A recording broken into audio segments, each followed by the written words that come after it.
En 2 ans, il s'est fait une place sur les marchés d'Île-de-France. La crise sanitaire a fait de Nader Baraya un jeune fromager passionné. Un métier qu'il défend fièrement jusque dans son quartier, la Croix-Blanche.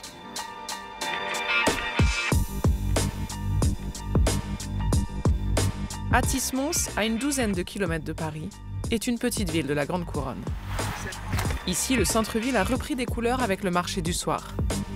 Une petite péraille? Ouais, toujours. Toujours comme d'habitude? Fais bonne route. Merci. De la tombe de vache, de la tombe de chèvre, j'ai des mix aussi qui sont très bons. Tiens, goûte-moi ça comme ça, dis-moi si ça te plaît. Ça, c'est ce que moi j'affine moi-même en fait, ça n'existe pas. Et ça fait plaisir de voir un jeune homme de la Croix-Blanche. Ouais, on est fiers de lui, bien sûr. Mais il a toujours été fan de fromage, etc. Donc, non, c'est bien. C'est Nader qui a lancé ce rendez-vous hebdomadaire en toquant à la porte du maire. On a beaucoup le syndrome, la maladie des villes dortoirs en Grande Couronne. Notre ambition, notre enjeu, c'est toujours se dire comment on dynamise le commerce. Et donc il était tout seul il y a 2 ans. Et petit à petit, il y a le primeur qui s'est greffé, le poissonnier, un traiteur libanais. Et c'est devenu une attraction de la ville, du centre-ville d'Athis-Mons, tous les vendredis soirs. C'est fait par la Durance, donc le même producteur qui me fait ma raclette, toujours. Et c'est vraiment une merveille, c'est un bleu de vache. Il est vraiment très crémeux, très fondant en bouche. Et c'est tout nouveau. Je vous donne votre carte, votre ticket et le petit beurre cadeau, comme d'habitude. Comment t'en es venu à devenir fromager? Parce que c'était pas une évidence pour toi. Moi, à la base, je suis technicien aéronautique. Je travaille chez Air France. Un jour, on fait un voyage avec ma femme en Savoie et je découvre le concept en fait, du camion-magasin. Je connaissais le food truck, poulet, pizza, et j'ai découvert ce côté-là. J'ai pris une feuille et un stylo, moi. L'idée, en 2 mois, elle était montée. Avec 15 000 € d'économie en poche, il emprunte de quoi acheter camions et marchandises et se lance. Aujourd'hui, il fait vivre sa famille. C'est beau, c'est juste un demi, ça. Hein. Alors comment tu t'en es sorti? 1200 fromages quand même, si tu restes uniquement sur la France? Ouais. Des catalogues. J'ai l'encyclopédie des fromages dans les toilettes. Ma seule grosse contrainte, en fait, c'était pas que le client me pose une colle. Ah, et je l'ai eu, la colle.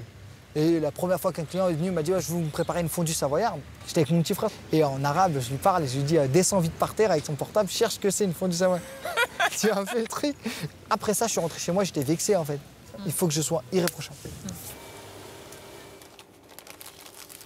Mais au début, je faisais des pliages. Bah, alors, je te raconte pas, c'était une catastrophe. Et j'ai travaillé à la maison, comme les enfants. Moi, le dimanche, je fais peut-être 200 clients.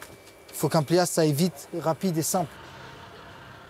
Ça a toujours été facile ou il a fallu s'imposer? Non, c'était dur. Surtout, le plus dur, c'est à Rungis, en fait. Et c'est une petite famille, tout le monde se connaît.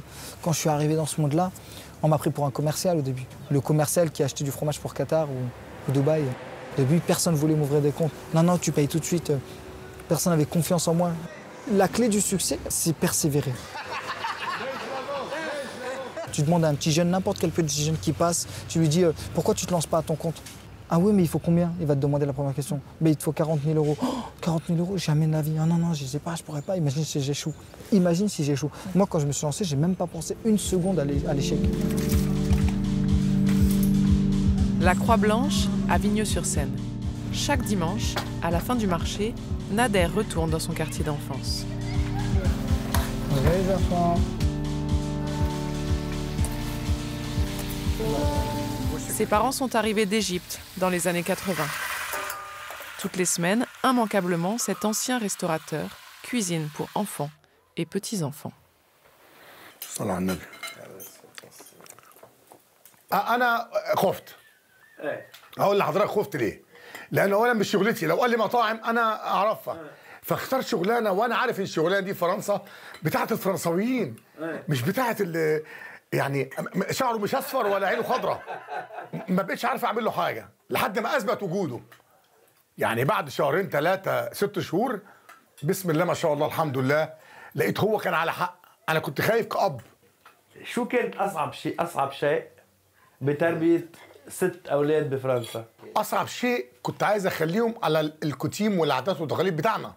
في مجتمع هنا مش هقدر. طلع بعد كده البلد ملهاش ذنب. اللي عايز يربي يطلع راجل ويطلع رجالة ويطلع بنات محترمين البيت.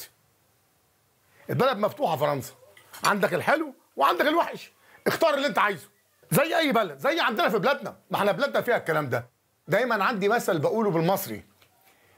ابني ابنك وما تبنيش لابنك.